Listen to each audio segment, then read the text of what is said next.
لو أنزلنا هذا القرآن على جبل لرأيته خاشعا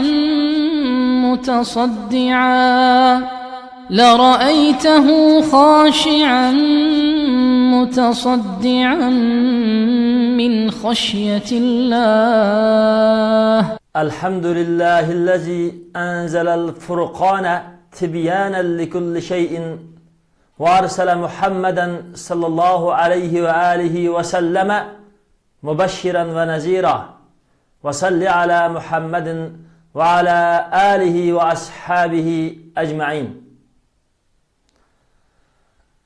أعوذ بالله من الشيطان الرجيم. بسم الله الرحمن الرحيم. Allah Subhanahu ve Teala Kalem Suresi'nin 4. ayetinde Muhammed sallallahu aleyhi ve sellemni süpetlep ve maqtab ve inneke la'ala hulukin azim deydi. Allah Subhanahu ve Teala Peygamber sallallahu aleyhi ve sellemni hakikaten sen ey Muhammed Allah Teala'nın elçisi, elbette katta, büyük, en yuqur bolgan ahlak üstügi sen dep Allah Subhanahu ve Teala Muhammed sallallahu aleyhi ve sellemni mana muşundaq güzel süpet ve en çıraylık maqtaş, güzel ahlak üstüge, güzel ahlak faziletiga ikenlik bilen Allah Subhanahu ve Teala Muhammed sallallahu aleyhi ve sellemni maqtaydı. Allah Subhanahu ve Teala bu ayette kat'ilik sözünü bildirdiğin inne, yani hakikaten rastilla onunkin Muhammed sallallahu aleyhi ve sellemnin özüge hitap kılıp sen, yani insaniyet işideki Muhammed aleyhissalatu vesselam boğan menin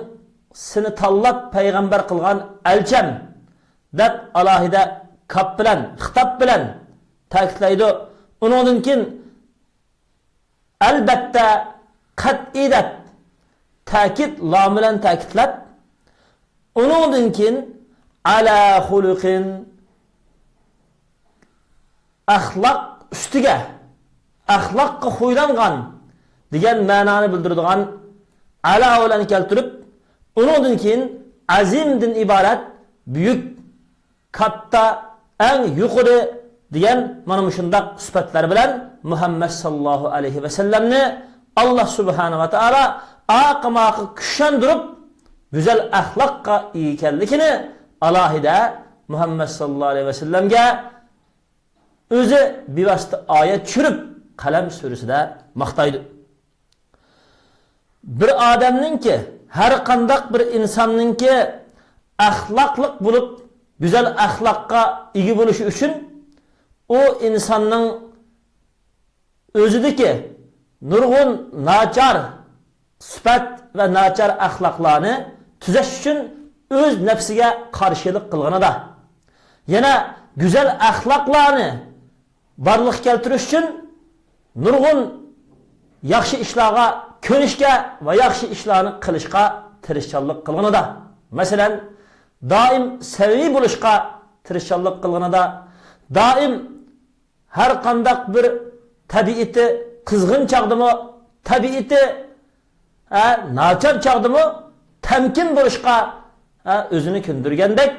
kündürgende andın o insan güzel ahlakka igi buluşka yüzünü araydı. Bu ayette Muhammed sallallahu aleyhi ve sellemni yukarıkı küşlandırışta bilen küşlandırıp yukur ahlak, en güzel boğan katta güzel ahlakka, güzel boğan terbiyege Allah tarafından ügütülgen güzel ahlakka Muhammed sallallahu aleyhi ve sellem ige, yani huylanıp ketken güzel ahlakның üstüde tabii Allah Subhanahu ve Teala Muhammed sallallahu aleyhi ve sellemge güzel ahlaklık huyunu bir etken Muhammed sallallahu aleyhi ve sellem öz egisi Allah subhanahu ve ta'alaga hiç kandak bir narsini Allah'a şirk keltirmey çokunup ibadet kılışka Allah Ta'ala'nın programları, buyruklarını yer şarida kem tarqıtışka insaniyetini küfre, şirk, günahmasiyet, şehvaniyet insanını insan özüge ilah kılış ya insanını insan özüge kul kılıştın ibaret boğan her xil dünyadaki kulçılıktın, zulümlerden, karangoluklardan, her türlü kalaklıklardan Allah Subhanahu ve Taala'nın hidayeti ve işiren Allah Subhanahu ve Taala'ga yalğız çokunup ibadet kılışka, Allah Subhanahu ve Taala'nın hidayeti körsetmeden yaşaşka, Allah Subhanahu ve Taala'ga kulçılık kılıp, Allah Subhanahu ve Taala'ga ihlasmen kul buluşka Muhammed sallallahu aleyhi ve sellem yetekligen. Demek Muhammed sallallahu aleyhi ve sellem Allah Subhanahu ve Taala'ga en güzel ahlakta boğan, Allah Subhanahu ve Taala düşürgen vahiy ilahi boğan İslam dinini dünyaya yetkizişte İslam din amaneti nispeten en güzel ahlakta boğan Muhammed sallallahu aleyhi ve sellem öz ümmeti boğan barlık dünya ahlige en güzel ahlakta bulup ularını İslam dinine çağırışta en berdaşlık veriş ve naiti varlıkını kiş gündüz kurban verişiren Muhammed sallallahu aleyhi ve sellem özünün emri hayatıda öz ümmetige şefkatlik, kümcan ikenlikini ispatlap hatta ki 10 kolamdı künne son kolamdı aynı koysumu men bu kişilerini küfrden, nadallıktan, bahtsizlikten kutkuzuş için hak Allah Teala'ga hakiki yalğız çokunuşka çağırışıp düşü men muşu davetimde halak bulap boğaça ya ki mühi davetimde men galbi kıp boğaça çın türmen dep Muhammed sallallahu aleyhi ve sellem şundak ifadını bildirip emri hayat ile emri güzel ahlak ile özünün ümmetigimi hakiki şefkatçi kuyumcan bulup Kur'an-ı Kerim'de Muhammed sallallahu aleyhi ve sellemni kuyumcan silahı kelgen muşakkatga chidayanmaydi ig'ir keladi silgidek hirisman deb şundak sifatlaydigan ulug' sifatlarga Muhammed sallallahu aleyhi ve sellem ega bo'lgan. Allah Teala Kur'an-ı Kerim'de azizun aleyhi ma anittum harisun aleykum Muhammed sallallahu aleyhi ve sellem silgi naiti hirismen silin hidayet deb şinlaga dünya ve ahiret baxtlik yolda men şinlaga Allah'ın rahmeti İslam din hayatı diye şinlaga ahirette dozaqdan qutulup cennet kirişinlaga naiti hirismen silgi keltirilgen Allah'tan kelingen şer'i hükümlerinin ki silge en sizlerinin hayatınlarda sizi icra kılışkınmaz halette kolay asan buluşuğa sizin ayeti herismen sizin nispeten sizi tatkan cephalağa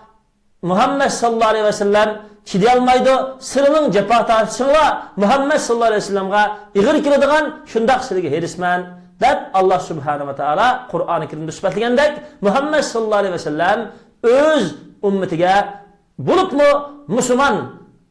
Ağaçtır boğan Muhammed sallallahu aleyhi ve sellem'ninki davet ümmetiga Muhammed sallallahu aleyhi ve sellem alahide hirismen boğan. Şunu bilen Muhammed sallallahu aleyhi ve sellem her kandak güzel ahlak temisinin hemmesi de en yukarı derecelik güzel ahlakı iyi boğan. Şunun için Muhammed sallallahu aleyhi ve sellem öz ailesi de en yaxşı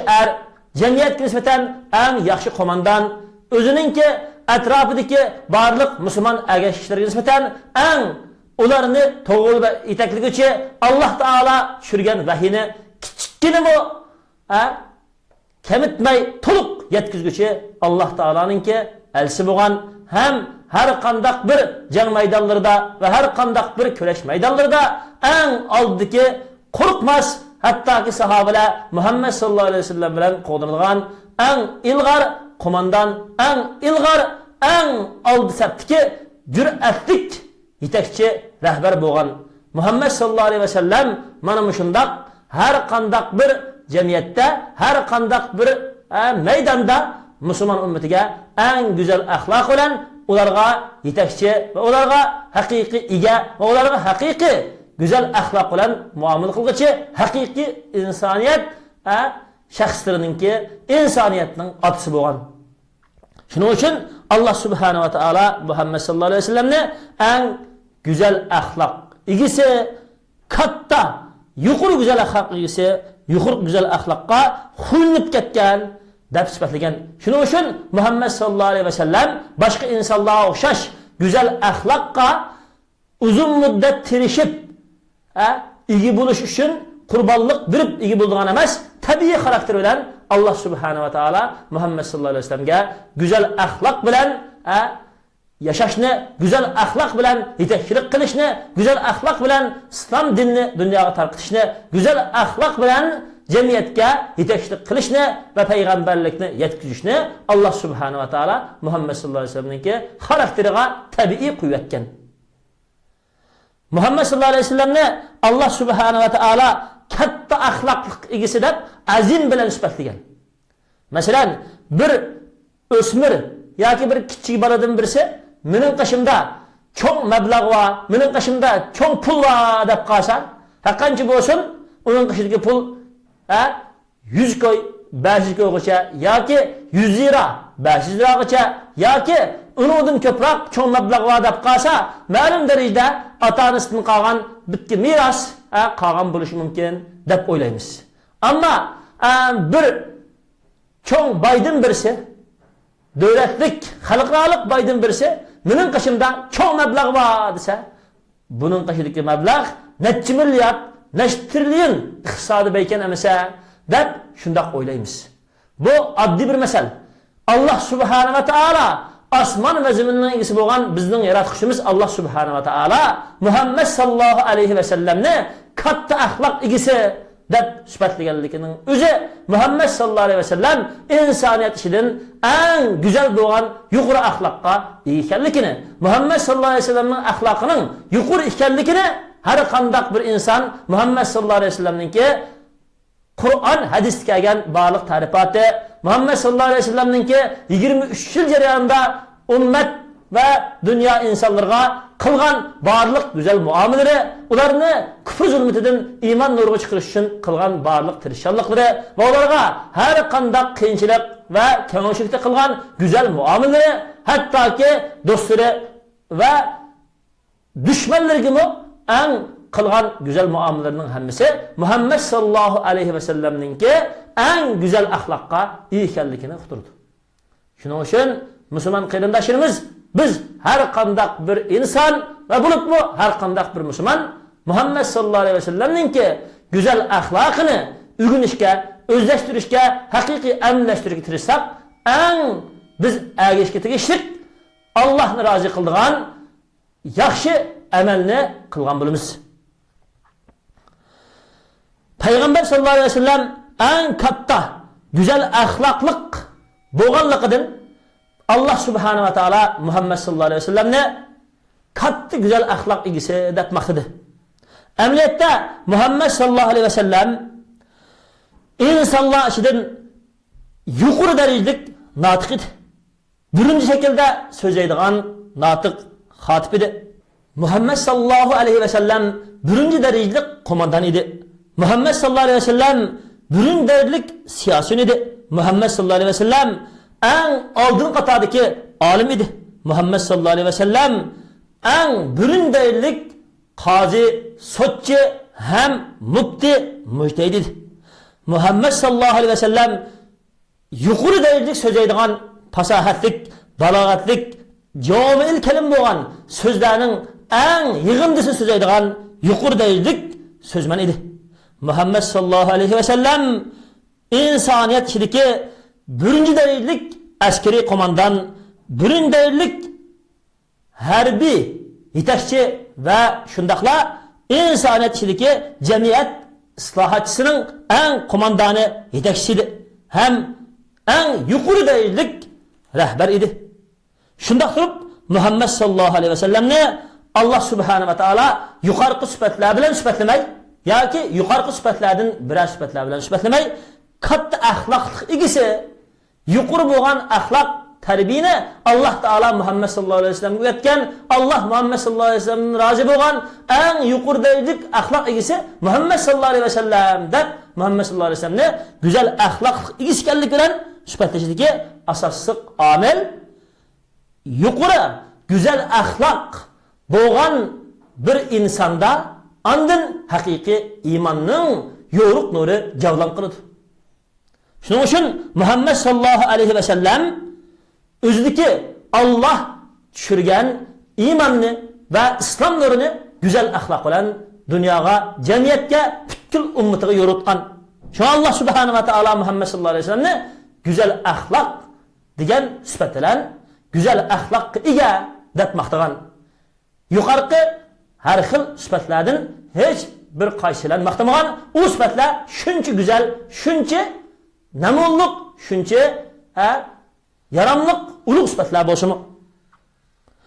Chunki güzel ahlak bo'lganda har qanday bir rahbarlikda, ilmda, yetakchilikda va jang maydonida, oilada, jamiyatda, sudchilikda, har qanday bir maydonda va tijoratda eng odil, Allohni rozi qiladigan, insoniyatga